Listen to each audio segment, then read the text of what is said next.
बघणार आहोत कवटाची चटणी। तर इथं मी कवट घेतलेला आहे आणि छान पडून यामधला गर काढून घ्यायचा आहे आपल्याला।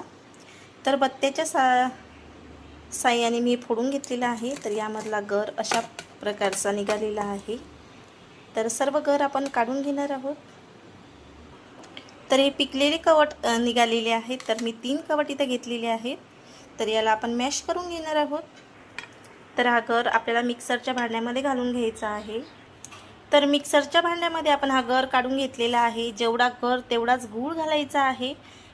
तर सर्व साहित्य एकाच बॅचमध्ये निघत नाही, त्यामुळे मी हे 2 बॅचमध्ये फिरवणार आहे। तर इथं बघू शकता। तर यामध्ये आपल्याला काही अजून जिन्नस घालायचे आहेत, तर ते बघूया। तर इथं मी 1 चमच घेतलेला आहे लाल तिखट, साधं मीठ घेतलेलं आहे, चाट मसाला आणि काळं मीठ, हे सर्व जिन्नस यामध्ये घालायचे आहेत आणि मिक्सरला छान असं फिरून घ्यायचं आहे। मिक्सरला फिरवल्यानंतर अशा पद्धतीची चटणी तयार होते। तर एका वाटीमध्ये काढून घेणार आहोत। तर मस्त अशी रेडी झालेली आहे आपली कवटाची चटणी, आंबट गोड तिखट अशा चवीची। तर कशी वाटली तुम्हाला रेसिपी?